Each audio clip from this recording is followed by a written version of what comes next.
Bienvenidos a esta radiografía visual. Hoy vamos a sumergirnos de lleno en una de las realidades inmobiliarias más alucinantes que existen.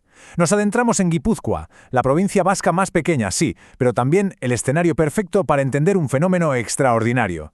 Lo que ocurre cuando una geografía prácticamente imposible choca de frente con una industria absolutamente tenaz. Vamos a ver cómo esta falta extrema de espacio ha moldeado hasta el último edificio.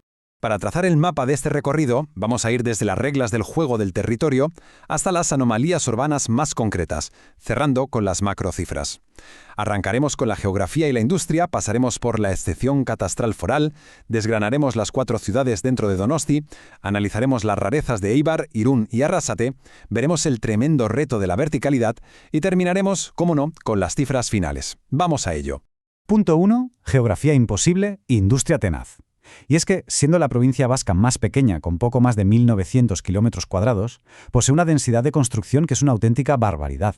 Punto 2. La excepción catastral foral. Y bueno, vamos a meternos de lleno en esto. Porque claro, para gestionar un territorio tan sumamente compacto, las reglas son distintas. Fijaos, mientras que a nivel nacional el registro catastral usa un formato alfanumérico bastante complejo, el modelo guipuzcoano es 100% numérico. Y un detalle clave, siempre empieza por el 20, que es su código provincial. Y ojo, que esto no es un error informático ni un capricho administrativo. Es pura y simplemente el resultado de una gestión diferente arraigada en sus derechos forales históricos. Punto 3. Donostia. 4 ciudades en una. Viajamos a la capital, el epicentro absoluto del catastro que acumula, atención, casi 170.000 referencias.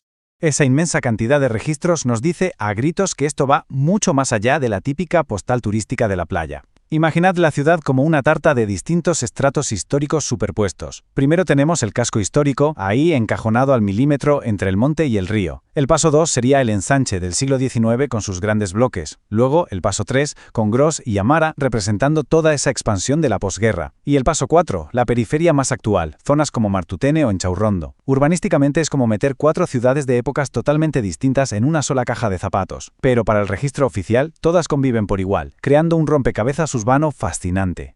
Punto 4. Eibar, Irún y Arrasate. Vamos a movernos de la capital para ver cómo se construye esto en las zonas de valles y fronteras, que esconden unas anomalías industriales tremendas.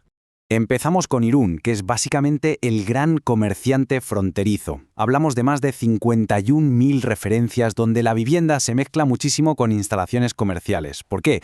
Pues porque la frontera manda. La actividad transfronteriza inyecta almacenes y naves de tránsito a lo bestia. Es un ejemplo perfecto de cómo el simple hecho de ser frontera te cambia por completo el paisaje inmobiliario.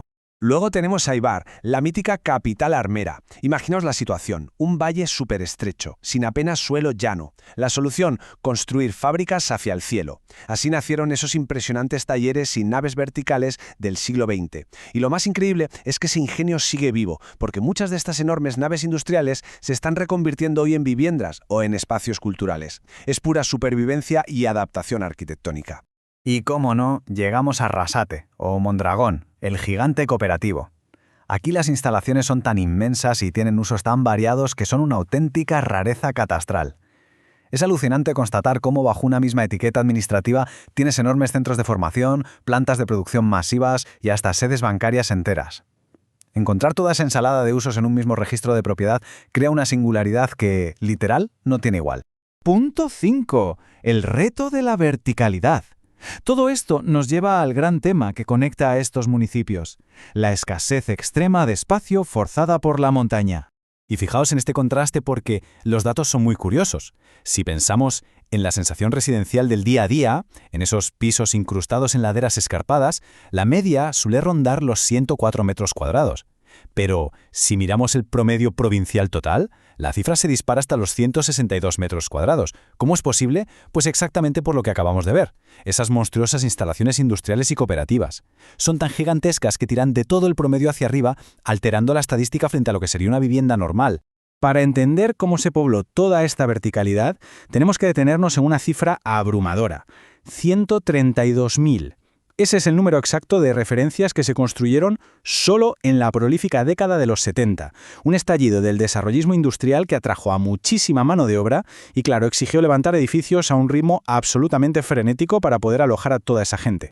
Y esto ilustra de manera brillante el problema que tenemos encima. Como advierten los analistas, estos inmuebles construidos a toda prisa tienen hoy entre 45 y 55 años. Esto significa que se nos viene una ola inmensa e inminente de rehabilitación urbana. Un reto logístico de proporciones históricas que no solo afecta a esta zona, sino que sirve de aviso a navegantes para muchísimas otras regiones industriales que también están envejeciendo en todo el mundo.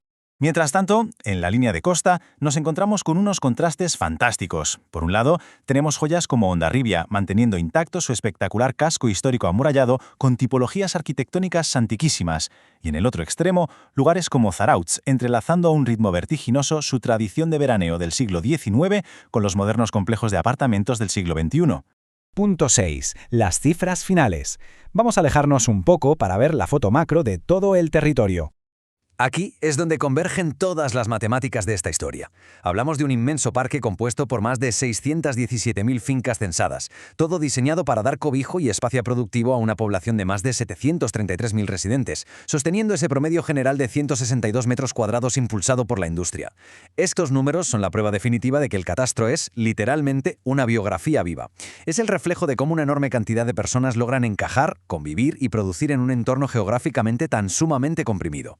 A lo largo de este análisis hemos comprobado cómo la falta de suelo forzó una arquitectura vertical increíble, cómo la industria colonizó cada valle disponible y cómo un sistema foral único mantiene el orden de este complejo ecosistema. Pero frente a un parque de viviendas que envejece y una geografía que ya no da más de sí, ¿cómo logrará este territorio adaptar su histórica densidad a los inminentes retos de rehabilitación del futuro? Es una pregunta monumental y sin duda la respuesta se escribirá tanto en los andamios de sus calles como en las bases de datos de su catastro. Muchas gracias por acompañarnos en esta radiografía visual. Hasta la próxima exploración.